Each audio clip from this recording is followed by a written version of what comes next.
Happy Tuesday, diary listeners. Hi. I'm like a ball of mess right now, everybody. So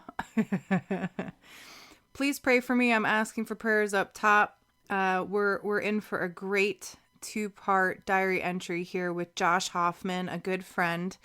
We're calling this first part of his diary entry Aimless. And you're about to understand why. Enjoy.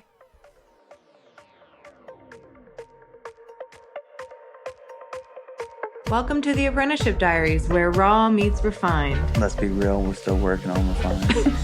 What it took, what it takes, and the stories that are made. Join us as we learn from professionals about how their stories began.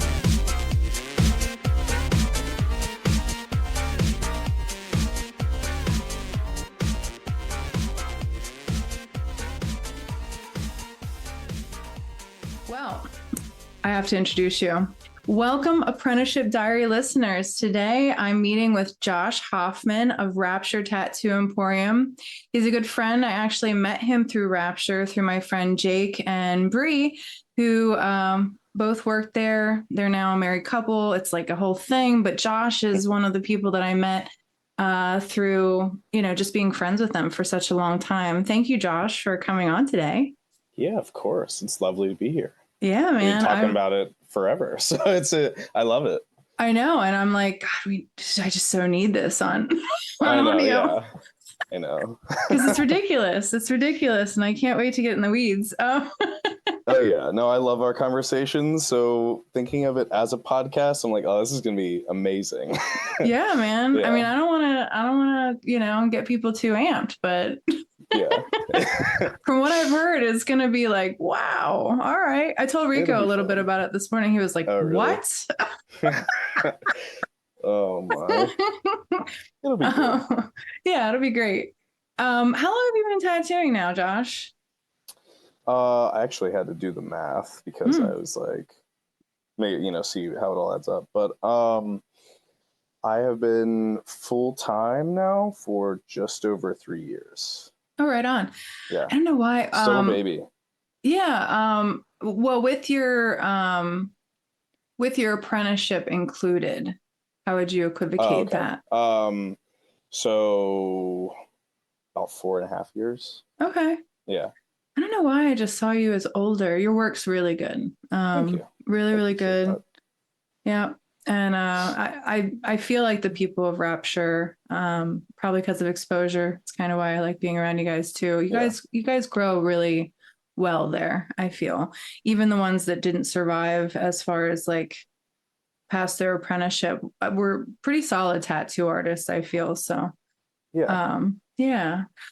Okay. Well, before we go into any of that, why did you, I guess, what started the journey into getting into tattoos? Were you always into art? How did that look? Yeah, I've always been into art, and I kind of love saying this because I think it's so non-traditional in the way of people getting into tattooing. Like, I feel like so many people start collecting tattoos and they tend to be like, oh, this is like all I've ever wanted to do, And I did art my whole life. Every art class in my school, I was in there. Even like AP art history, which God forbid that was a mistake, but that was a lot. But I was like, yeah, I just want to soak up all this, and I didn't want a career in art though, which I feel like that's very. I feel like it's not as often. Like you talk to an artist and like they're like, oh yeah, like I've always wanted to be a tattoo artist. Like I fucking love that shit, and I wanted no part in that. I think I remember talking to my high school art teacher. Shout out Miss Giblin. She's lovely. I was very close with her. I'd go there in study hall. I'd cut class and just be in that room. And I remember like getting into like yelling matches with her over just like she wanted me to do art, and I was like, I use it as my self-expression. Like I never wanted someone to look at something I put the time in that I saw as beautiful to say that it was worth an amount of money that I didn't agree with. You know, I obviously I'm never going to work for fucking Coca-Cola or something, but I didn't want some like representative to be like, hey, you know, we don't want to go in that direction. That sucks. And we're like, oh, well, I love this. Why? Like, who are you to say that that's what the value's at? So What did you that want to was, be? I don't fucking know. Not Oh, like, okay. I was just yeah, curious. no So just clue. not No. not art, just Yeah. not art. Okay. Yeah. I No. put that as like a boundary of mine for a long time. And I was like, I refuse to think of that as an option because of, you know, I didn't want someone telling me that like, that's not the direction that my art should go. Like I want to do Right. the art that I want to do. What was her So objections? she he was just that like she was like a motherly like figure in art of just like, hey, no, like you need to do this. You're good at this. You have to do this. So it was like this opposing force to me being a wompy little negative piece of shit in high school. And she's just like, you know, motherly hug of a like, hey, you have to do art. Like you don't know what you're talking about. Just do it. You know, so I'm jumping ahead a little bit. So but it was a fun surprise after, you know, like years of her being like, no, you have to do art and like screaming at each other about it in the middle of class. And you know, I go back, you know, a couple years later, I'm like, all right, you know, I'm a full-time artist. I get it. You were right. This is a really good option. My life is infinitely better now. Yeah. So I owe a lot to her yelling at me until I finally did it. Right But, on. yeah. Did you pursue it? And did you take any? Did you go to college? I did not. Yeah, Okay. sorry. I guess I didn't actually get to where the question was going. But so I started getting tattooed, and you know, I was just working at a fucking hardware store and drawing in my free time, doing nothing else, and I was getting tattooed. And I don't want to say like not like a nervous breakdown or anything, but I was in the chair and I was just like, I'm aimless right now. Like I don't really know what the fuck I'm doing. Like I love life. I'm not like depressed or anything, but I was just like, I feel like stagnant, which is never a good thing. No. So the guy that was tattooing me was like, hey, dumbass, you can clearly draw, because I would just send him like pictures of whatever I wanted on. I wouldn't describe an idea. I would just send him like a rough Procreate file of something I drew. And it's like, hey, like something kind of like this, you know, put your own flair on it, but like something fun. And he was like, you can obviously draw, like you know, you've done this for a while. Like I would send it to him, and I mean, there were like very minimal changes. Like it was just like, this is, yeah, like the bones are there at least. You know what I mean? Like I couldn't design a tattoo yet, but the bones were there enough that he understood my vision for things. So he was like, all you do is, you know, work, like eat, draw, repeat. Like, have you thought of tattooing? And my family had been telling me this for years of like, well, you're doing nothing but get tattooed and draw. Like, have you thought of tattooing?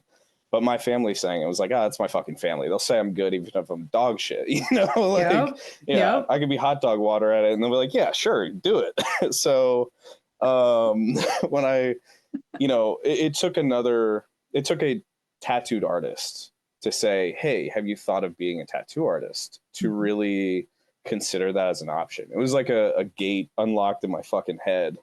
My mind opened, and I was like, wait, oh, that is an option. Like I'm not just, you know, like I needed that to break down the boundary I had already set up for myself about taking art seriously as an option. Did this conversation happen while you were getting tattooed? Oh yeah. I was in the middle of getting tattooed.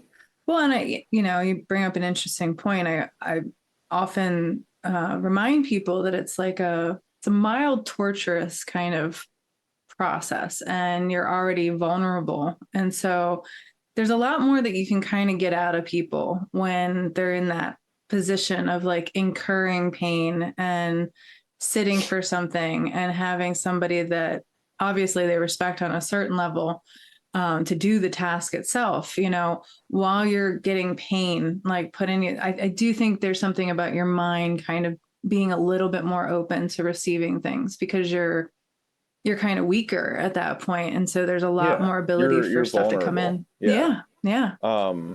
We joke about this all the time. Like, you know, our clients are like, oh, I need another therapy session when they're ready to schedule for a tattoo. Like, it's not different for us. Like, just because we're an artist doesn't mean that that's like a different thing for us. Like, it still feels like that. Like, some of your most vulnerable conversations with friends will be, you know, 3 hours into a 5 hour tattoo, and you're just sitting there and you're like, you talk about what's on your plate, you know, like that's a beautiful thing. But I think we all together like forget that it's the same fucking way for us. You know, we're no different.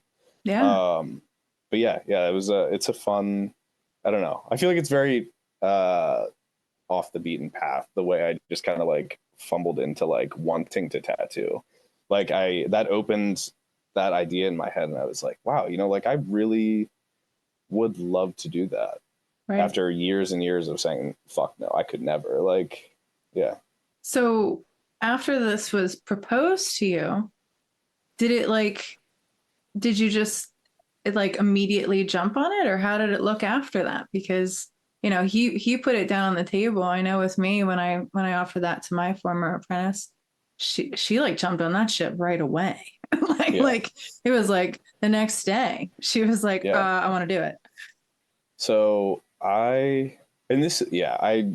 before that, I think, and I joked before about being a wompy little piece of shit, but I was just negative, like not in like a like mean or distasteful way. Like I was just a very like negative person. Like I just didn't think of that as something I could do. So like I don't know, like I didn't have some supreme work ethic that like, oh whoa, I'm like, you know, set my eyes on a prize. Like I was fucking terrible at school because I didn't care. I was terrible at like organizing my schedule because I didn't care. Like, but that like clicked in a way that I was like, I care about this. Like I want to do this now. So I don't know. We joke all the time about like, you know, like owing our lives to being able to tattoo. Like I owe every amount of organization that I have, like my light, like I was shitty before wanting to tattoo. And, you know, like, yeah, I don't know. Yeah. No, So it really, it matters a lot to me. Like everything I owe to tattooing. well, and just to kind of spin off what you said, you know, we are no different. I mean, even therapists get therapy, you know, it's all of a, you know, and part of this podcast is kind of just showing people how the journey is all individually different in certain aspects of the story, but that humanity in it, those similar things, just to like let people know that we're all human, we're all connected, we're all, you know, trying to get after these very definable things in our lives, and to illustrate, you know, how that looks for certain people. I think that's very important, and I think it's good for clients to understand that, you know, as much as we charge for it, as much as, you know, this is our profession, this heals us the same as it heals them. Because it is the thing. I mean, I know I love tattooing because I'm definitely an adult ADD case, and I need it. Oh. I need it for the kind of regiment that it forces me to have, because otherwise it would be chaos. Like if I didn't have to account to my schedule, to my clients, to any of that, it would just be off the wall. Yeah. And there's an aspect too that like, you know, and I know you feel the same way. Like we love our clients so much. And like, if I didn't have something like that, like a structure of like, I have to keep my schedule in order. I fear letting my clients down if I were to not keep my schedule together as well as I do. Like I really do. Like I care about these people, these silly little motherfuckers. I love them. Like I don't want to let them down. So I'm like, all right, cool. I'm going to keep my schedule. Like, you know, I'm going to give them their time. Like I want them to feel like they matter in my chair. Cause I mean, we've all had the experience of getting tattooed and not feeling like they care about you. You know, like I think most fucking tattooers have had that. So as a tattooer, I'm like, yeah, I really want them to fucking care about this. I wanted a fun experience. And, Right. you know, to bring it back to Rapture, like I really think that that's something that we all hold in a high priority. Absolutely. That's Yeah. why I dig being around you guys. And to bring it back to Mrs. Ghibli, I mean, she saw that right away, that that was like the only thing that you really cared about. And, you know, when you start out thinking about a job or, you know, all these things, I think as a young kid, you look at the grind and you're like, ah, I don't want it. You know, you have this inappropriate relationship with money and all these different power structures. And you think, I don't want to blaspheme almost the thing that I hold so dear. But what you realize later on is that no, in order for it to have significance, for it to be worth the money, for everybody to get along and it to be this beautiful piece where you fit into society really well, the caring is there. And then everybody's caring and everybody's doing a really cool thing. So that's probably what she saw right away. Yeah. I love it. Yeah. Every Yeah. once in a while I stop in and we catch up and it's always Aw. really lovely. Yeah. I'm happy that you have that with her. That's really cool. Yeah. I still am friends with some of my teachers. I've actually like gotten into it with them about other issues, like Yeah. just because I'm a lunatic and I can't let things drop. But Yeah. it's nice now that we're all like people on the same, you know, like Yeah. level and can have these kind of discussions. And yeah, it's pretty nice. But yeah, I definitely have had, I mean, obviously I wouldn't be so interested in like the mentoring process if I didn't have some impeccable mentors. Yeah. That's really cool. Well, again, like after your tattoo artist, did you want to shout him out or Yeah, yeah, Dust. Yeah, Dust? Dusty. Shout out Dusty. All Yeah. right. After he Um, proposed this, what happened? so he was already in the process of moving to a new shop, like Hmm. before like I was getting tattooed the one before. So he moved over there and I originally, of course, like getting along with him so well, I was hoping to try and apprentice under him. Hmm. So I, of course, you know, I was in there every 3 weeks for fucking 6 months getting tattooed, learning everyone's names, like just hanging out. Like I think first and foremost, like obviously the tattoos are what we like take away from the experience, but I enjoyed the experience. Like that's what first drew me in. Like I liked being in a shop, listening to fucking music, shooting the shit with everyone. Like that's what drew me in at first. Hmm. It's just a fun ambiance. I don't know. I love being in the shop. Yeah. So but yeah, so yeah, I was always in the shop, like just I don't know. I was working at the like hardware store, like I mentioned before, and I spent every fucking penny on tattoos. My my mom stopped me one time and was like, "You're like saving money, right?" Because I kept coming in with a new one every 3 weeks, every 2 weeks, and I was like, "Oh yeah, totally." No, Sure. I every penny was on literally like food, gas to get me to the tattoo shop, and tattoos. Like it's all I cared about. It's pretty And dope. um, they had already had an apprentice though, so Mhm.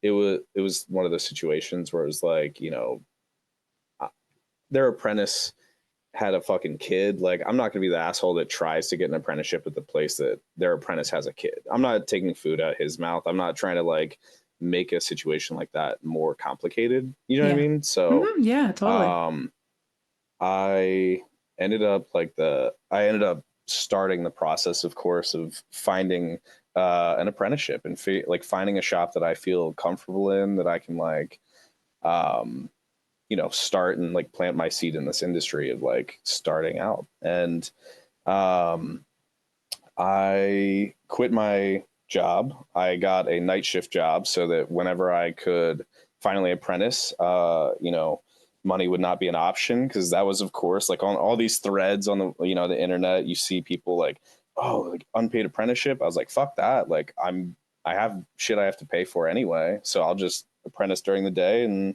you know, grind at night and make money. Right. So I started that process. I worked night shift for about a year and a half before finding my apprenticeship. Yeah, Um, dude. yeah, I, you know, took a fucking, you know, tactile grouping of all, you know, like I, oh, sorry, I can't think of the word for it, but I had one of those project portfolios that we had in like high school that were like 6 foot Oh, by 5, like 4 foot or some shit, like the massive yeah, ones. yeah. I can't think of what that's called. I don't know why. But It's just a anyway, portfolio. It's a yeah. portfolio. I had like this really nice leather one that I stuffed it full of fucking charcoal drawings and took it Oh, to like all nice. these shops. And um yeah, I of course, you're interested in this thing, so you look up like, oh, what's the best way to go about it? And tattooers are saying like take a, physical portfolio. So I took all these fucking charcoal drawings and like littered them in these people's shops. You know what I mean? Just like, oh yeah, look at my shit. Like, Did please. did Dusty and them ever give you any tips about like, what to draw or give you a portfolio review or anything like Yes, that? yeah, Yeah. for sure. Yeah, it was. I mean, all of my physical art was a lot more like charcoal based. Lots and lots of like, I guess we'd call it much more Traditional? like no, No. yeah, it wasn't so traditional as it was like more rooted in, I guess, like illustrative neotrad kind of stuff. Oh, More well, illustrative though, I was but gonna say it seems a lot like I kind of see the roots of that in your yeah, actual yeah. tattooing, so that I makes think it's sense. it's grown to be more of a neo-traditional, but it's very illustrative Mm-hmm. starts, very loose. Right on. Yeah, Painterly. yes, Yes. Very very cool. patriarchy. Great. Um, That's awesome. yeah. So, how were you received? I was received well, honestly. Like Yeah. people, like I don't think I was ever really like turned down from a shop, but I like through conversation, like I guess kind of figuring out like what everyone was about and where I felt comfortable in wanting to start. You know what I mean? Like, Right. there were many like really awesome shops and really cool people that, I got to meet and talk to about this, but I Mm-hmm. wanted to find one that I really felt comfortable, like, in the shop, like, so like a feeling, like I was going off of a feeling. So That's great. That's yeah. good to put out there because a lot of people just jump on the first thing that presents itself.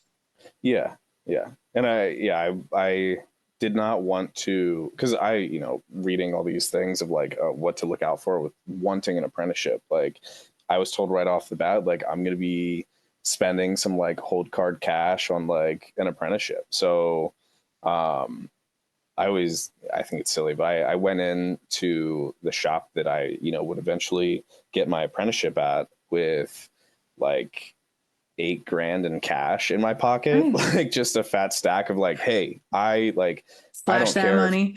yeah, I don't care if I'm like, scrubbing the floors with a toothbrush. Like, I'll give you fucking 8 grand in cash today. Like, I'm ready for this shit. Like, I was fully expecting like an old school apprenticeship.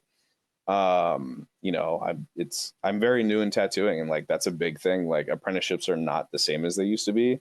But I No, was ready to fucking, I was about to be a biker I gang. mean, I was like, just I'm with it. Whatever we got to just do.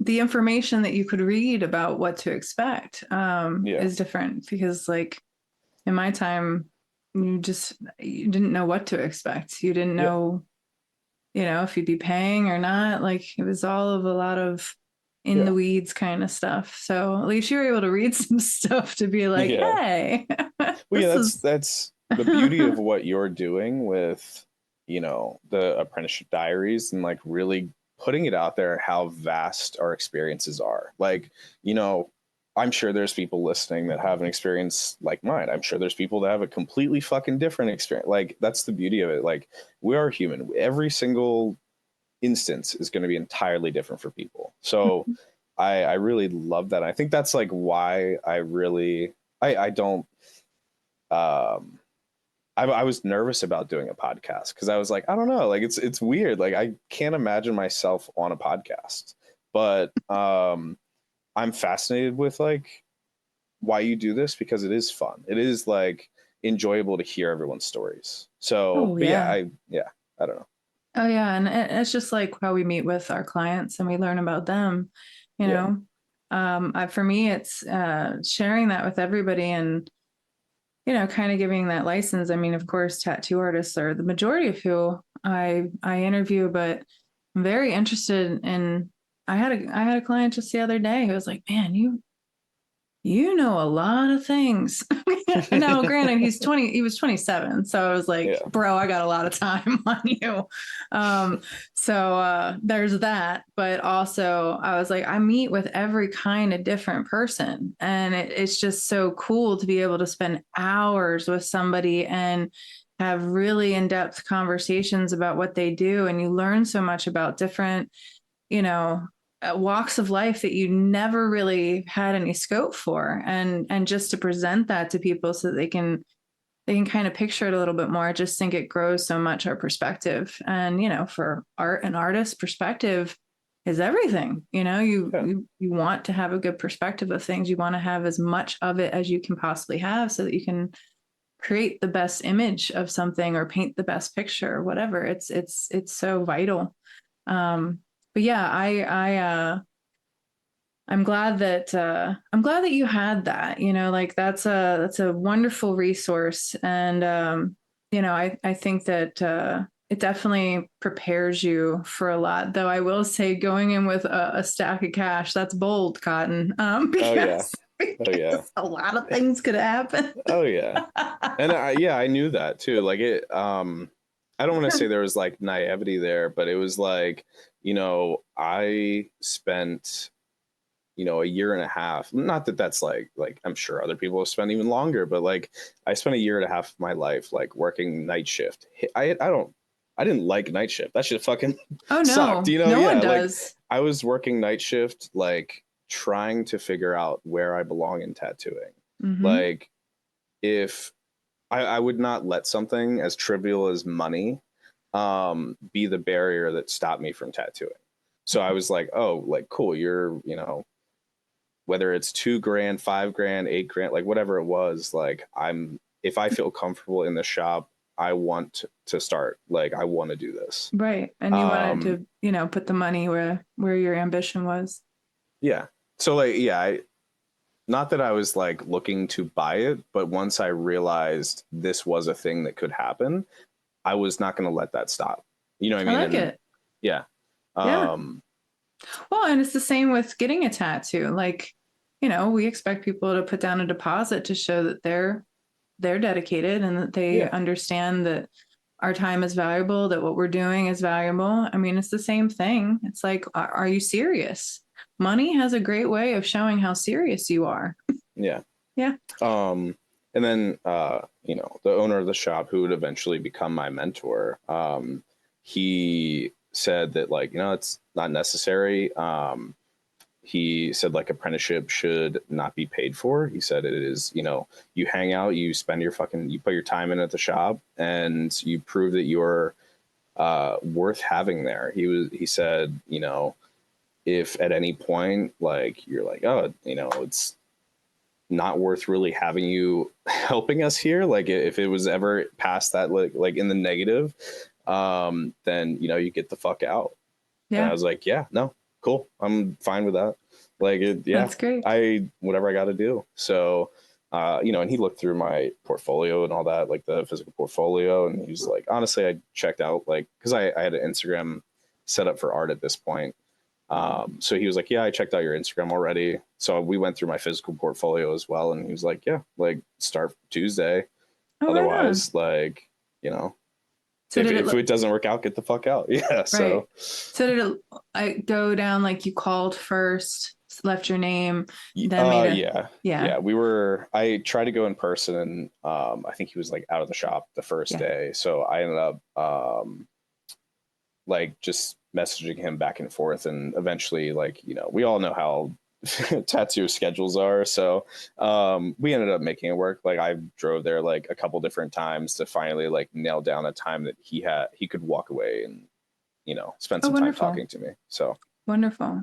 yeah. And yeah, that's an essential thing, especially nowadays with people with any kind of thing. I mean, yes, you had a physical portfolio, so that's great. People can actually see your marks, and there's no filters, and there's no fancy photo magic I mean, not in, Instagram's come a long way, and so have our abilities to take photos, but just having a digital place for people to check out is huge. And it's amazing to me how many people kind of miss that. in the search for any kind of art-based thing. It's like, well, where can I see you? And they're like, oh, I don't have anything. And it's like, Yeah, well, just trust me, I'm an artist. I'm like, yeah. all right, yeah, let's sure. start there. Yeah.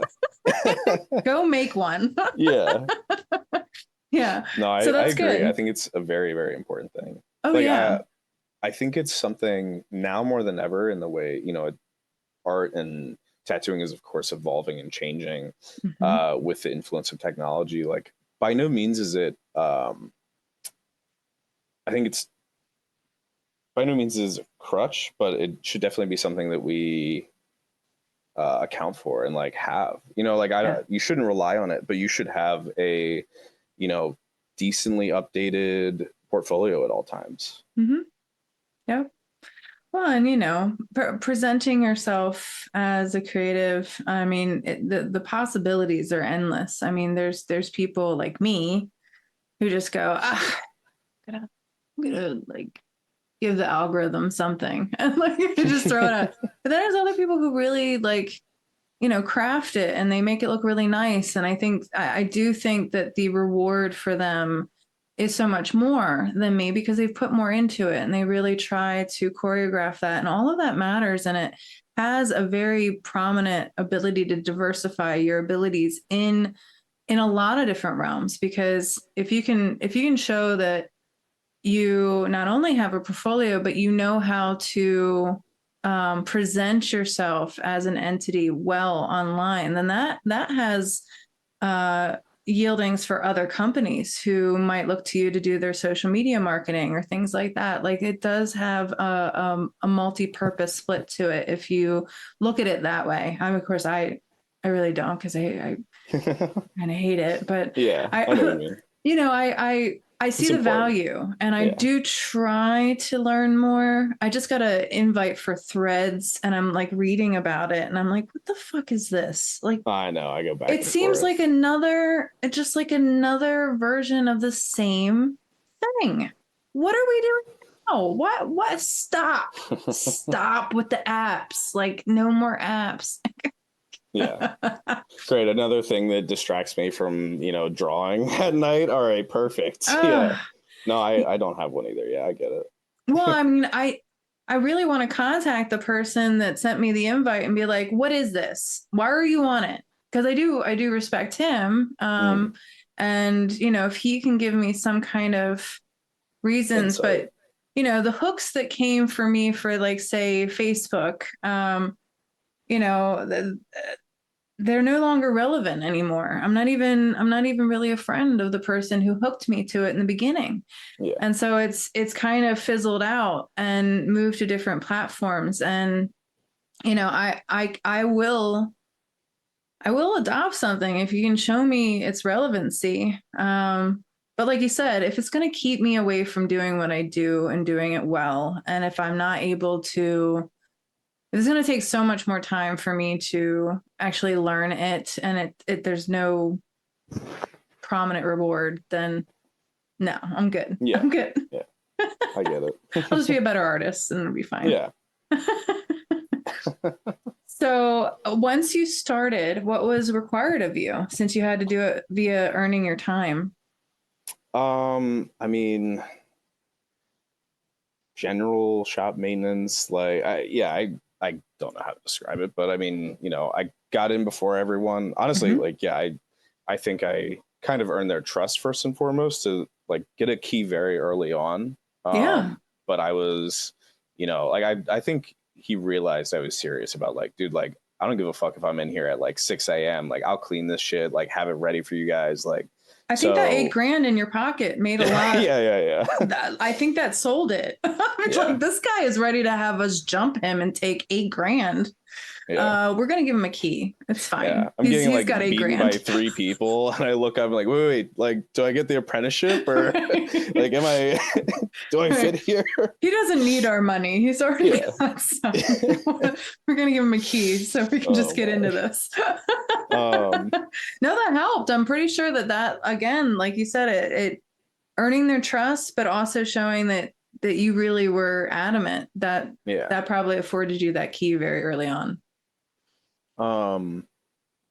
Yeah, so I got the key. I go in probably like an hour and a half before anyone else got there and start cleaning the shop, scrubbing toilets, all the good stuff. No toothbrushes or anything, but yeah, just general upkeep of the shop, making sure everything's clean and ready for the day for everybody.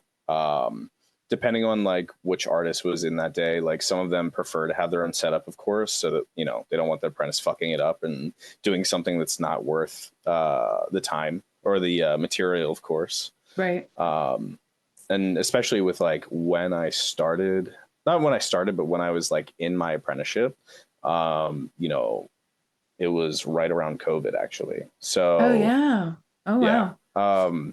I know Damn, that's how dude. new it is. It's crazy. It's Yeah, so weird. Like I I really, know. you have, I don't know. You present yourself as a much older tattoo artist, but go ahead. I'm sorry. Thank you. No, it's all Yeah. good. Yeah, I kind of forgot to like say that. I guess it was like in COVID. So, you know, things were so much harder to get like gloves. So like, it was really important that like other people, other artists in the shop were like, oh no, I set up my thing how I do it. Like, don't practice setting up if it's going to waste fucking supplies or something. Like, Yeah. you Yeah. just watch me set up and you will see how I prefer it. You watch other people, you'll see how they prefer it. So like my Right. mentor, I knew in and out like spots for spot where he put everything. So I like set him up every morning. I was like, it was tick for tack. If something was out of place, he would immediately be like, yo, motherfucker, I do this cap, then this ink cap. I do this, and this. Like, if you overuse supplies, like I know immediately. Right. So, I don't know. It was important, I think, to see his reaction to that, to realize like what is absolutely necessary and what is not. They were Mhm. so strict. Like, I'm very grateful for where I apprenticed at was very clean. It was like they take it so seriously. They triple wrap everything. I was very fortunate to have that as my upbringing in tattooing. You know what I Right. mean? Mhm. But especially like seeing what is the perfect amount of supplies to use for your setup to make sure it is bulletproof, but also not overusing and wasting things. Right. Right. Yeah. Yeah. Yeah. No, I totally. I didn't have that as much. Yeah. Like I waste a lot of supplies, but Yeah. I'm getting better at it. Um, I was always because I was pre-COVID. So I'm pre a lot of different things, but the biggest thing in my day was make sure it's public ready. So if Oh you yeah. have to use extra to ensure that it's done correctly, do it. I would Mhm. rather you do it than incur whatever fallout is, and I think, part of it was, like you said, there wasn't as much shortages of those kind of things. Costs were lower, like there was just a whole different landscape, but also, I think they didn't want to follow me around constantly. They just wanted it done, like, Yeah. so they had to like be that attentive of me. That would have been more than a pair of gloves was worth. So, Yeah. so much different, but that's a cool thing to know about your experience. And COVID definitely. So did you handle client relations or any kind of booking, front end work? Pardon this podcast interruption, listeners, but I wanted to remind you all about the offer. In the show notes of this podcast, you'll find a link, TAD10, TAD10. You click on that and you can get 10% off a subscription to the Reinventing the Tattoo Canon for a year. It's well worth the money, even without the 10% off, honestly, listeners. Anything through Guy Atchison is well worth the effort. Guy even, is personally involved continually with this effort. He really loves to give back to the education scene when it comes to tattooing. Just such an icon in this industry. So please go and check that out. See for yourself what is offered. It's well worth it, like I said, without the 10% off. But if you go to the show notes, click on TAD 10. You can save yourself 10% off, and I guarantee you it will level your game up. Okay, now back to our podcast. Yeah, I definitely did all of the like front end work. But as far as like booking for clients, it was very much like you control your own schedule. If anyone wanted me to, I absolutely would. But most of the guys at the shop that I was at would all handle their own shit. Gotcha. Yeah. Very, very cool. Which I like now that I'm like, I was always weird about that, but not weird about it. I don't know how to like in the moment. I was like, huh, that's odd. Like, why not take that help that like it's one thing you don't have to do. And then as an artist, I'm like, God, I would never let anyone take my fucking schedule. Like, I am so like, again, how I said before, like, I don't want to let my clients down with scheduling. I don't want to double book someone. I want to be careful of like valuing their time. If I let someone schedule something for me and they like fucked up my shit, I would be so mad. You know what I mean? So I always didn't really understand that at the time, but like looking back, like, oh, what a you know, I get it. It's certainly easier. I will say that I'm looking into this now, and Rico and I want to integrate a lot more, and I would love to eventually, like, you know, if we did own a shop together or something like that or whatever. But I think the first part would be setting up things that he can do for me. And it's like you said, it becomes something that makes sense once you're an artist. But now I think I'm to the point where I'm like so locked in to that rhythm that it's kind of a crutch, you know, like, and I feel like, and I'm sure you get it, is that like, you return to this whole like, well, why don't I teach somebody to do this? And I used to be a front end person, so I was managing hairstylists, and it was like every half hour or 2 hours, like depending on the booking. But it was like you had to know every single person, way, you know, they're scheduled for eating and all these different things, breaks that they might need. And it's possible, you know, it's very possible. So, you know, in talking about this with my partner who really wants, you know, to scale what we can do together. And I do think that he would be good at it once given that kind of empowerment and view about it and ability to mess around. Of course he's going to mess up. Of course he's going to mess up. But I do think there's a way that I could, you know, do that. And that's kind of a thing too, is that when you look into the phase, you're not there yet.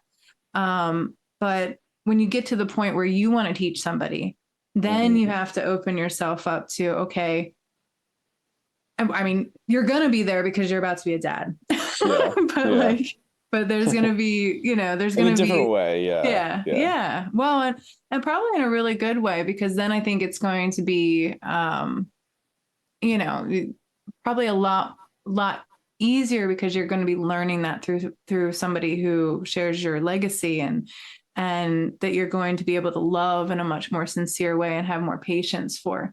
You know, even though I love Rico and everything like that, my patience for him is like, you know, so I gotcha.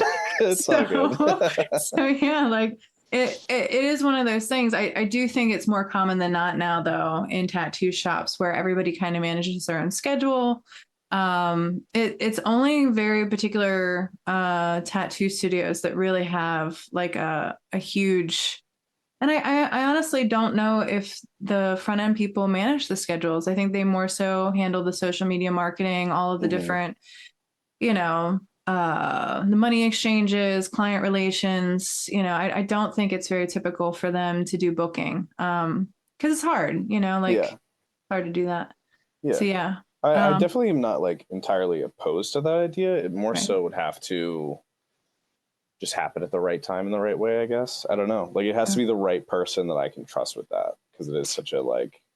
There would have to be a lot of checking in. Yeah. Because we would have at the salon, for instance, you know, certain clients that you get to know and you'd realize, oh, this person needs like an extra 15 minutes. Yes. Yeah. And even little mannerisms that people have. Like, there's so many mannerisms, or even the way I talk to some clients that, like, you know, there's clients we have that become more friend than client, and like, you know, you bullshit with them. So if I'm completely comfortable with them I don't want to say wasting my time, but messaging me some dumbass shit just because it's funny, like Yeah. I'm fine with that. That's my own time. I acknowledge it and it's okay. Yeah. But if I'm like paying someone to go sift through my emails and they say see three in a row that are all just some dumb shit, like they're gonna be like, who the fuck is this guy? Like, but I'm fine with that because it's my time, it's my choice. Yeah. I've met a few, like at Powerline. They have a girl that had been with them since like the very beginning, Crystal, and she is, I mean, executive assistant tastic. She knows, like, I'm sure she knows the clients just as well as they do on a certain level, just because of how much they all interact and they go through her to do it. And she is amazing. That's special. Incredible. Yeah. But it does take I think, you've got to know how to bring people up, and it's a master class. I'm nowhere, I can envision it, but I experienced it. I was that person as a worker, but I never was the business owner. And so, I think it's something I have to learn, but that's another level to which I think artists in general, we're so in our own heads. Yeah. like to think about, oh, I have to actually verbalize what is going on here in order for me to get all these people on board. It's really hard because we're so locked in. Oh, yeah. Yeah. Very cool. Well, that's good to know. Let's see here. What was like as far as like the curriculum, what did they start you out in doing first? This is where like I feel like I didn't really get a curriculum. Okay. It was entirely more of just like you will learn through watching, and when you're ready, you will try it, and you will just like first and foremost watch, like just soak it up and like really learn from that. Which like I obviously it helps so much. Like even when we get these experiences to watch other tattoo artists that are so dialed into this and just masters of the class, like you really do learn a lot from watching. But there was always that like almost like yearning of like, I wish I would have had a curriculum. I wish I would have had like some structure in that way. Did they give you any exercises? Like I know John, when I first started with him, he was like, here's a magazine, trace all of the fonts. I was like, it was less like, yeah, I don't know. It's so weird. It's also like weird to recount this stuff. I don't know. I don't You're think like, I haven't thought often, about this shit for a while.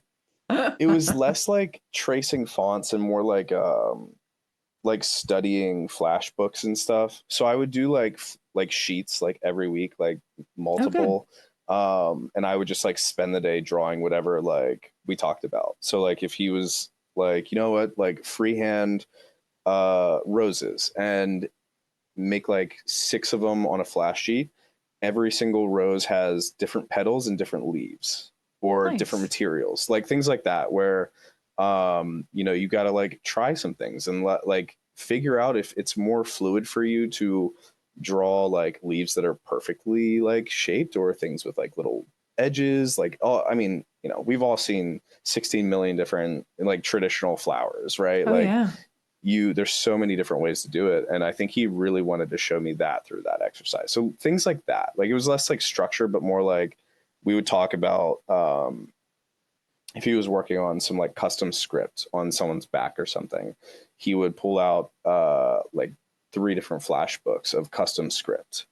Gotcha. And he'd just be like, draw shit, like pick words, study it. Like, yeah, it was never so like, it was a very find your style kind of way. It doesn't seem like he was very adamant about you learning any particular style, just like draw, let's see what your mind does with this.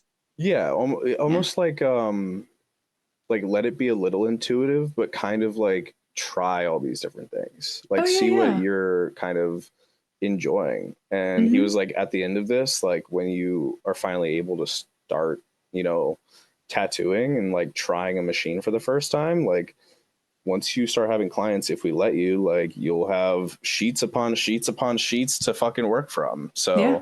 I honestly, like, I did enjoy that, but I do find myself wishing I had more of a curriculum back then. Like, I think I was in the moment, like, it was fine day to day, but I was like, week to week, I was like, huh, like, what am I supposed to be working on if he didn't tell me? Like, if he was like working on a tattoo in a more intimate area and had his like door closed or something, I'm not gonna like blow up his phone 16 times and be like, hey, what should I do? What should I do now? Like, Yeah. yeah. Well, and the thing about the curriculum is that you kind of know where you're at. Yeah. It's kind of like being able to see the tattoo as it's being done. Like, Yeah. you're like, oh shit, okay, I got a lot more left to go because this is Yes. where we're at. No, And I if you did can't not see it, have you're that. like, There where was are we? no, I get that. Yeah. No, Yeah. there was not like a scale of like, hey, you're here. We got to work Mhm. on this, and this, and then you'll maybe get here. Like, it Yeah. was, yeah, as you Yeah. go, like, I remember, this is skipping forward a little bit, but like, my third tattoo, he'd come in, like, he'd be like, wipe it. So I'd wipe it, and you're like, okay, looking less shitty, and then leave. So, like, tattoo number 6, he would like pop in halfway through a tattoo and be like, all right, cool. Take close up pictures of every fucking line in this thing before you start shading and send it to me tonight. And then I would, get home, send him everything, and he would take 10 minutes, reply with screenshots of every wobble, every blowout, everything. Like, everything that was not perfect, he would like like zoom in, circle it with like a neon green and send it back and be like, get better.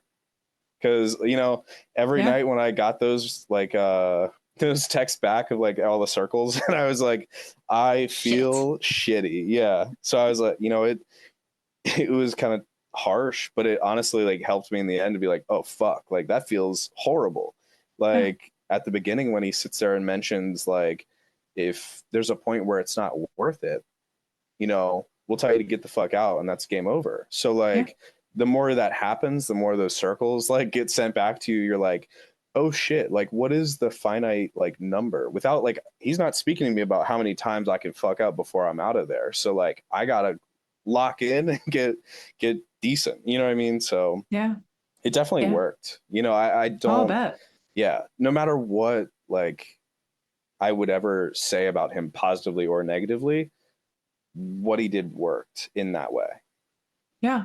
Well, Yeah. it trained you to look out for your own mistakes Yeah. before you made them and made you cognizant of them. Yeah. I like that a lot. Yeah. No, I Almost like mean, learning like what happens negatively of you messing up before you learn how you're messing up. So yeah. then I'm like, oh fuck, I gotta like pay so close attention. Like, I remember being so fucking close to these tattoos as I was doing them. Like, okay, all right, this is happening. So that happens. Okay, cool. And then like just bit by bit piecing together like how it goes. Mm-hmm. But Yeah. yeah. What, okay, so when did you know, or when did they say that you were ready to do your first? How did that go? I'm trying to think. I was probably 7 or 8 months into my apprenticeship. Mm-hmm. I think it was 7. But anyway, he told me. So my birthday is October 23rd, and his birthday was, I believe, the 28th, if I remember correctly. Maybe I'll get a message about it. We'll see. But his birthday was the 28th, and he Close was, enough to yeah, yours. somewhere in there, sometime after my fucking birthday. But he was Right. like, I was walking down the one hallway, and he was like, hey motherfucker, for your birthday, you'd probably want to be able to do your first tattoo, because this was also the night of my 21st, by the way. Oh, So wow. yeah, I know. I know. So yeah, for my 21st birthday, he said, you probably want to do your first fucking tattoo. And I love getting tattooed for my birthday. So for your birthday, you'll get to do an early birthday present on me, and I'll let you tattoo a burning matchstick with a little like skull as the head of the match. I love And it. he said, you know, you have, I think he told me like 2 or 3 weeks ahead of time. So you better fucking believe for 2 or 3 weeks ahead of this, I drew like 8 different flash sheets. And they're, you know, Aw. like every possible way I could fucking draw one. I was like, just in case, like, Aw. there's like, he doesn't like the other fucking 7. There's going to be a sheet on here that he at least likes one of them, you know? Aw, that's really cool. Yeah. That's really So, cool. yeah, the night of my 21st birthday, I didn't go out with family. I didn't go out with, like, my mom was like texting me all night or all day at the shop all night. She was like, when can we go get a drink for your, like, to celebrate with you? Like, all of my friends were blowing up my fucking phone. I was in the shop till probably like 12:30 at night. Like, Wow. yeah, because he was Wow. getting tattooed by another artist. So then I don't think I started till like 9 or 10. Wow. But yeah, I spent my 21st birthday getting to do my first tattoo, and like I loved every bit of it. I was shitting a brick. I was terrified, you know, but How long did you it know, take you? oh, I so mean, I fucking guess if you long, started at so 9, fucking it long. took you Yeah, like yeah. 3.5 hours. It wasn't actually 3.5 hours because you know we Yeah. took Set breaks to up. like eat food and shit like that. Yeah, set up, talk about Did you it. have a Like, drink at least? actually, yes. he Good. uh he took me out at so yeah, I guess backstory, I kind of skipped over this, but he I got there early and I was mowing the grass actually that wrapped around 3 sides of the shop. Huge Wow. fucking yard. Yeah. I was mowing the grass and you know, I just finished like the last side that was right next to where he parked his car at, and he pulls up and he's like, "Hey, slut, change your shirt. Um, we're gonna go get you drunk." Oh So this shit. this was like 11:30. Like, Right. yeah, Like you do. yeah. Yeah. It's like 11:30, and he takes me to oh god, I can picture it, but I can't remember what this place was called. But it was a pretty nice place. But we got a flight of beers, and he got a Four Horsemen shot, which was the first drink that he ever drank with his mentor. Oh, So wow. I also got my first legal drink was the first drink that he ever drank with his mentor. Oh, So that that's was kind really of fun. cool. It was a terrible shot. That shit, you know, I'm not a I'm huge gonna drinker, but that shit fucked me up a little. I'm gonna pause you real quick because I have to pee. I've been No, sipping on it's all this good. coffee as we're talking about drinking. I think it's like promoting it. I'm gonna pause real quick. I'll be right back. And Yeah, it's all then I good. kind of want to know what's in this shot a little bit, if you Okay. remember. I'll be Yeah. right back. Yeah, it's all Google good. it. I'm gonna I'll be make right coffee back. real quick if that's cool. Yeah, do it All right. as I'm letting Yeah. mine out. Be right back. Yeah. Right back. I'm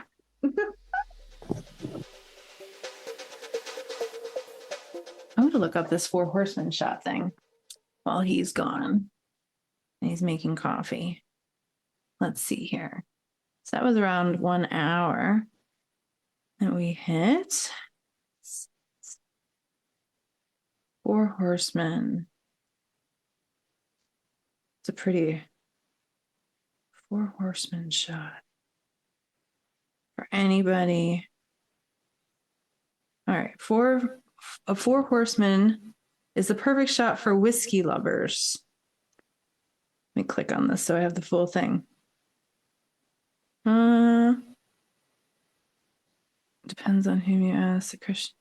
Oh my God, they're going into like can be made from many different types of alcohol. The classic recipe calls for 4 whiskeys whose names start with the letter J. Jim Beam, John Jameson, Johnny Walker, and Jack Daniel all are combined in equal parts to a shot glass and then served. There's no shaking, straining, or even stirring required. Oh, well, that's interesting. Very cool. But they were like going into like the whole freaking like history of the 4 horsemen of the apocalypse. It's like, yeah, I don't need all that. Well, no wonder you probably are not a whiskey drinker, Josh. That's probably that. All right. I should put them in here. My kitty's here. Oh, I should put Hello.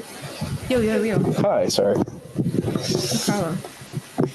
The audio got weird for a second. It's better now really? that you're back. Yeah. Oh, cool. So I looked it up. The Four Yes. Horsemen is 4 different types of whiskey, Uh huh. all with the letter J as Yes. yeah. So you're just not a whiskey guy. I mean, I look this thing. Like he told me it was a shot when we were driving over there, and I was like, okay, yeah, like I've taken shots before, that's fine. And it was like a whiskey glass full of liquor. So I was like, this is not a shot. This is literally just like, this is 4 drinks. Like, what is this? Yeah. You know? It literally is. Oh yeah, it literally is. And I was like, all It right, well, literally this is is. fine. So, I and was happy again, to learn about something I didn't know about. yeah, it's fun. um, I love so that. again, this is like the day I turned 21. So I've never had a shot like that. So that shit hit me in the fucking chest real quick. And I remember when we got back to the shop, and I still had like, half of the fucking yard to mow. And I'm just sloshed already. It's like 11:30 in the morning. So the guys are like coming into the shop, like, "Oh, what's up, man?" I'm like, "Hey, dude. Hey, Oh guys. my I'm God. drunk." Right. I'm feeling Yeah, great. yeah. He got me plaster already, but it's fine. So yeah, I got back to the shop, finished mowing the yard, and came back inside all sweaty, and I, cleaned up around the shop and just got ready to tattoo him. Wow. Yeah. That's pretty cool. That's a Oh good yeah. that's a good 21-year-old uh time. Like Yeah. I think that's I, pretty I OG, think man. regardless of like anything I could ever say, like my apprenticeship was a great time for being 21. You know what I mean? Yeah. Like it was very fun and Mm-hmm. crazy and hectic and chaotic at times, but like I loved it in a weird way. Like it was just, yeah, it was really fun for being 21. Yes. Yes. Well, and there's that's a really good I don't know. That's a good thing to pass down. Like that was the first shot he did with his mentor, and then he gave that to you. Yeah. I love that on a I, legacy I, level. yeah. I do too. In that, like, in the event that I do find one that I think like showing them all the beauty that this industry has, and if I ever take on an apprentice, like that's 100% something I'll take down. Like Mm-hmm. I don't, and this might be jumping forward too. Like I don't speak to my mentor. I haven't seen him in years. Like we don't have a relationship at all. But like that's something that I still think fondly of, that like I'm going to pass that down. Like he might Yeah. not even know of this guy ever, but he's going to get that because I think that's important. Yeah, man. Do you know why he wanted the matchstick with the skull on top? I don't Yeah, know. Yeah, I'm just I think curious. like I can't remember if that was something that like I was already drawing and he just said like draw one that's really good or Mm. something like that. I don't really remember. It has a Um, very beginning and end quality to it. That's why I was asking. yeah. Well, I think because I was kind of doing flash sheets back then of things like that are very like just little traditional and neo-traditional jammers like spider Mhm. webs, crystals. I mean, you can stuff a fucking crystal in anything, like yeah, I drew so many of those things just because I needed practice, that I Mhm. think that was probably just one that he was like, all right, this is like decently easy enough for him to like do for his first time. Where did you tattoo it on him? Like I want to say it's like on like to the left of his shin. Okay. Yeah. All right. Very, very cool. So Yeah. like a little fun nookie spot.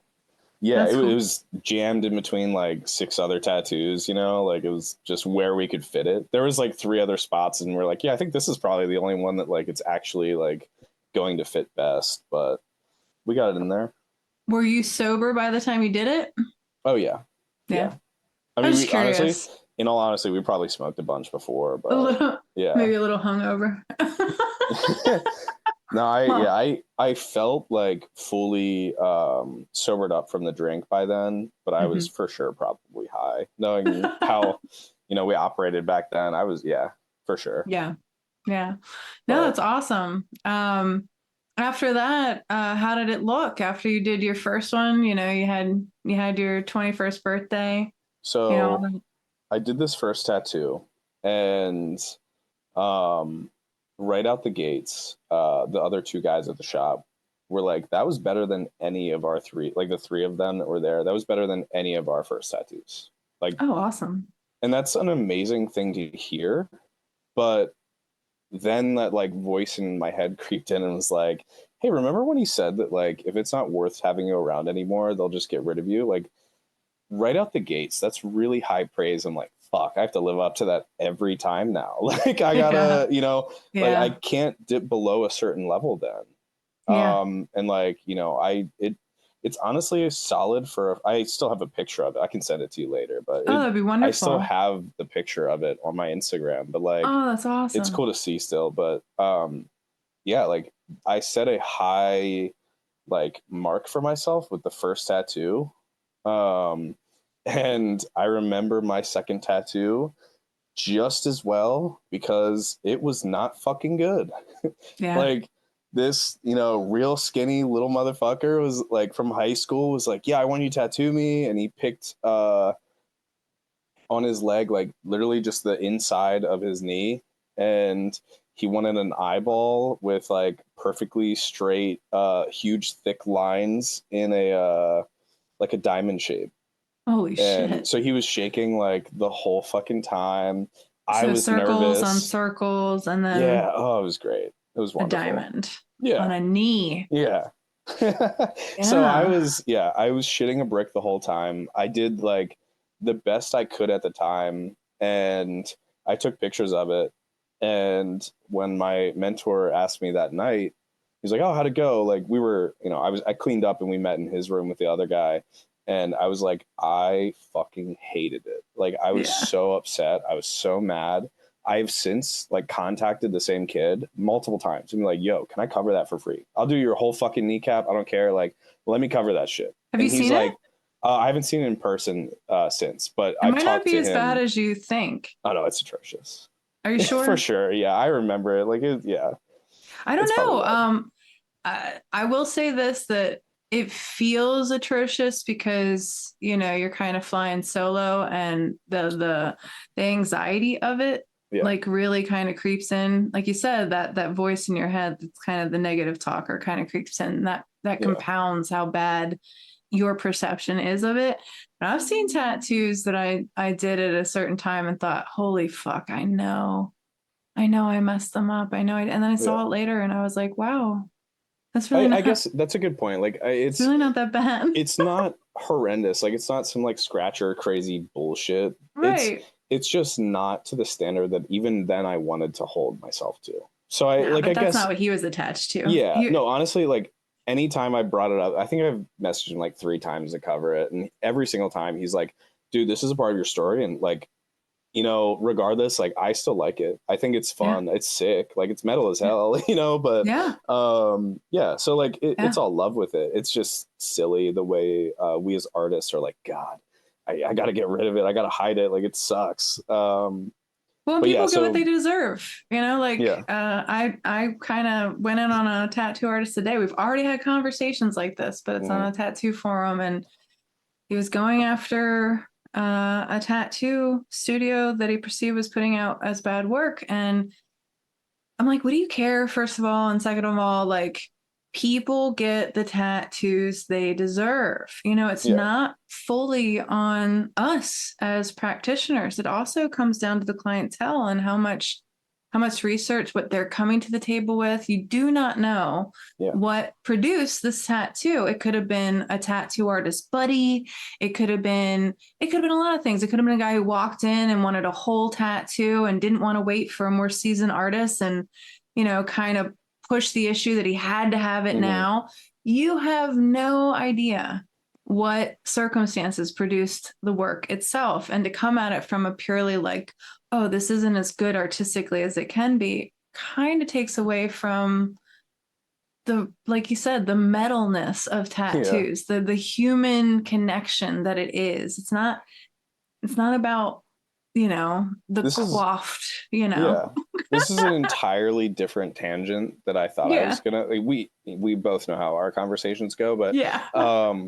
that brings me to a point that I was talking to someone about this because this went around a little bit ago of like, do you think AI is gonna take over, like not AI, but machines that can Mhm. tattoo are gonna take over? I'm like, I will stand by the fact that I don't give a fuck how much money they put into it. Like, people will always come for our experience and how human we are.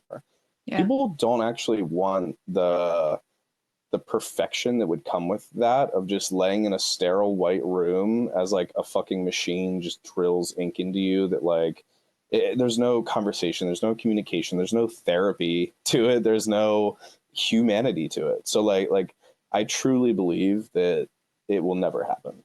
I completely I mean, I will say that it'll split it. I think there are people who like the sterile, wham bam, thank you, ma'am, don't have to talk to anybody. They don't yeah. really interact with people well that way. Minus those freaks, though. Well, Like, yeah. Like, it's sad, honestly, yeah, because I think that, even in what you've conveyed so much about your own experience being tattooed and what this yielded to you as what now is your profession, it opened you up to something that you didn't think you wanted to begin with. yeah, And that's what being in a certain, and like you said, I like being in tattoo studio. I like listening to the music. I like the vibe. I like the atmosphere. Like those kind of things are are the things that I really think renew people and really do the full scope of why these things are honestly so expensive. I think it's going to get to a point where, yeah, at first it'll be really expensive for you to get a tattoo from a machine, but I think it'll also get to a point where it's so common that it'll be cheapened, and then it will yeah. be really, really, really lesser. And still, even still, the people who know how to do it by hand will have this amazing place in society where they're just revered. And Yeah. I don't see that going away. I agree with you. But I do think it will split and it will look different and it will and I'm happy about talking about it and kind of putting it in people's minds like Yeah. we are, because it gives people a perception of it um in terms of like what it means, like the like the a thing to correlate it to is like when they stop teaching kids cursive, everybody's like, well, Mm-hmm. computers are taking things over, why do you need to learn how to do cursive? Well, Yeah. what you end up finding out is that it has a greater thing about personal expression and ownership. We've come to a point where we don't really own very much. If we own a cell phone, for example, yeah, we own it, but we have to pay for a service to actually use it. If it breaks, we have to pay some expert to fix it. Like we don't really have a mastery of the things that we utilize all the time. It's all these streaming services, it's all these things. And the more you replace people with these technological Yeah. advancements, the more it separates you from what we are and what we hunger for. So that's a huge 100%. Yeah. expansion of what you were saying. But like, Yeah. No. I yeah, get that. Yeah. It's like yeah. we have the ownership of like you own these tattoos that you get. Like Mm-hmm. I can't imagine owning a tattoo done by someone that doesn't own the knowledge that went into it. Like done by a Yeah. machine that is just like, yeah, like they're doing it, but it's like they're yeah, I don't know. I yeah, I don't know how to formulate the words that I like. I'm on the same page though. Like it's yeah, I think the it people, takes the like you humanity call out them of it. weirdos, and I do think it's kind of Oh weird, no no but no, I said freaks. freaks, Those yes. freaks, yeah, Yeah, thank you for yeah, clarity, because it's all it's good. true. I do think that they see people a lot more like machines, or at least they would rather people to be machines because that would make life easier for them if that was the case. And that is a very odd thing that I hope that we're able to keep people married to the idea that this is supposed to be something that's an exchange of humanity and life and celebrating something very specific. And it's not just about the material thing that you're left with afterwards. It's greater. There's a humanity in tattooing that I find so special that, like, you know, I can't imagine if it were to flip and like we were replaced by machines, that, you know, are they going to bring these robots, you know, baked goods from home? Are they going, you know what I mean? Like, right. One of the highlights of the day in the shop is when like a client of someone that becomes more like family of the shop comes in with like 16, like 2 trays of cookies, you know, just like, hey, I thought of you guys enough to do this before. Like, I appreciate you guys so much that I'm going to make fucking banana bread or some shit. And you know what I mean? Like, yes, I can't see it getting to the point where we're valued more, or we're valued less than something that just does the tattoo, because we do offer an experience beyond just receiving a tattoo. It becomes idiocracy, honestly. Yes, I truly believe that. Like, as harsh as that may be, I don't care. Like, I really do believe that. No, I think it's to its inevitable conclusion by the end. Yeah. I mean, we see so much of that happening anyway. It's like it's too palpable not to, you know, confess. Yeah. What kind of machine did you start with? Oh man. I want to say I tried this is actually an interesting not tangent, but I wanted to learn how to build coils, and I wanted to acquire this knowledge. And I was told by my mentor that because their autoclave was broken, that none of them used them anymore, or they just used like steel tubes and fucking like replaceable ones and shit. So I learned on a fucking FK Irons like Zion pen or whatever. Nice. Yeah, man. I mean, the technology, I mean, and that is what we're combating, right? Like, is the accessibility of technology that you can order a machine off Amazon now and just kind of mimic what you've seen and have relatively more success, which again kind of leads to your first success story with your first tattoo, is that like learning on a machine like that's very ready to just plug and play, as opposed to the more coil nuanced kind of version of it. The success rate would be higher just because it's formulated. It's so dialed in. Yeah. Right. It's made much to more just like a pencil. do that. Yeah. Yeah. Yeah. It mimics the same things. You don't have to worry as much about the weight differentiation and all that kind of stuff. And I do, to touch on that, I do think it's better to bomb first. Oh yeah, 100%. And like, then bomb later. I truly do feel like I lost out on that. Like, I wanted to experience that. I wanted to like get to learn how to make my own needles and stuff, and like solder. Like, I wanted to acquire this information that is passed down. Time. No, of course, but I guess like I'm saying more so like in my apprenticeship. Like, I feel like he told me that. I was like he was like, you'll switch to this anyway. I was like, oh, okay. Well, that's kind of a bummer. Like, however true it may have been, like, it's not what I expected, I guess. Well, I mean, you know, there's a multifaceted thing. I did the same thing with my apprentice, but my philosophy was, I need you making money. I need you making money soon. You need to replace an income that you're going to be walking away from. You're already professional in this way. I need you to walk into something that is going to produce more success for you right away. And then after you're making money, then you can grow your education as you'd want. But the fact of the matter is that right now, these things are a lot more plug and play. Now, if you want to grow your knowledge later, the benefit of that is that you're going to have a lot more frame of reference than just, you know, you're going to experience what a cartridge is, why a cartridge is what it is, what different things a cartridge is comprised of and stuff. And then it kind of becomes like a mental deconstruction when you go and you learn it more analog. You have a lot more points of reference based on what you've experienced from this one piece of information.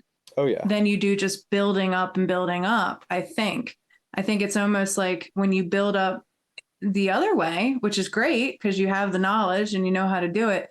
Sometimes it's really hard for you to understand all that you've learned and track it back and kind of understand how rare that knowledge is. Whereas when you learn it from a certain point and then you go back, then your brain starts connecting all these dots, being like, oh, that's why this is like this and this is like this. And I think it grows. I get that. Yeah. You know what I'm saying? Yeah. It kind of grows your understanding. And I think the knowledge gets locked in a lot more. But, you know, for example, we're forced to go into school. You know, like nobody tells us why we're learning certain things. We're like, Jesus, like, when am I ever going to use this? Yeah. But you don't know. You don't know until it's applicable in real life. And then when you get out there in real life and then you kind of see what the job market's like and what is applicable, and then you go back to school, then you look at other kids that are there and, you know, maybe they just went right from high school into college, but you took a couple years to work and then come back to college. And now you know exactly why you're in those classes and what you're trying to glean from them. Then you're looking at these other people being like, dude, seriously, this is important.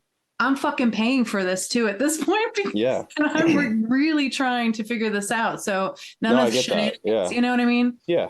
So that was kind of my whole thing with, you know, I didn't want to undermine the coil because it is a vast amount of knowledge and I don't have nearly enough of it on my own accord. But I would like to know more and I would be willing to pay more at this point. And I do think that I would probably be able to communicate better to a mentor and a teacher, having had the experience that I've had now tattooing than I would have ever in the beginning. Cause I would have just been doing what I was told and not really understanding any kind of applicable, I guess that's true. Reference. No, I do agree with that. Yeah. Yeah. So I think it's a neat thing to when you're dealing with a transition of technology and how it goes that way, kind of, you know, knowing what you need as a business owner, as a mentor, as like all these different things, and really trying to root and isolate what is the core things for this person to really activate in their lives. And then should they choose, you know, later down to advance their knowledge, they can, but you really just want them, you know, in it and excited and feeling successful. And, you know, as much as you're going to have that, oh man, at any point they could fire me kind of stuff going on, you know, like that's going to be in the head anyway. But, you know, you want people feeling successful pretty closely or else they'll give up, you know? No, 100%. And I think that's like, it definitely helped having that reaction to the first tattoo. Be like, you know, hey, like this is really good for where you're at, but keep it up. Yeah. And then that's where like the second tattoo, like when I was, you know, what I perceived as like not to the standard of what I wanted. You know, I went into my mentor's room and I was like, fuck, dude, like I'm so fucking mad. I'm so angry. I'm so frustrated. Like I was feeling so much. And they were like, hey, welcome to tattooing. All right. Welcome to tattooing indeed. Josh, thank you so much for this. Listeners, this is the first part with Josh. Definitely come back next week to hear part 2 of his diary entry. He's a wonderful guy. Again, you can find him at Rapture Tattoo Emporium. They're located in Mechanicsburg, PA. They have actually 2 locations, but the one that you'll find Josh at is in Mechanicsburg. Definitely go check it out because it's a beautiful, beautiful studio. Jake Kirk, who owns it, has actually themed it by BioShock, the video game. So it has this whole Rapture theme. I don't know the video game. I'm really, really bad with anything pop culture, to be honest. But I've had people comment on it and recognize it. It has a really cool, like, turn of the century, like 1920s Art Nouveau kind of feel to it. And it's very beautiful. I mean, it's a gorgeous shop. And from what I understand, Jake just expanded. So it should be pretty cool to go there and visit. And of course, you're going to find immense talent. Josh is there amongst other people. And I actually heard that they now have a piercer. So go, check it out, come back next week, make it a powerful week. And if you're in the area, the Baltimore Tattoo Convention is going on. You can find me there. My booth name is Nisi and Beyond the Pale Art Studio. Nisi is doing massage, so you have a variety of massage that you can check her out with. She's doing it basically what can be done in a massage chair, so come see us, get relaxed, maybe get a tattoo, definitely see tattoos, meet some artists, gather some art. There's going to be so much art to collect. I love you, listeners. Have a great week. God bless. Later.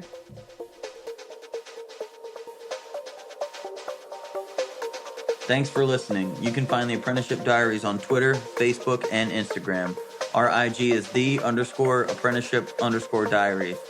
If you would like to offer constructive criticism or an interview, drop us an email at theapprenticeshipdiaries@gmail.com. We look forward to hearing from our listeners.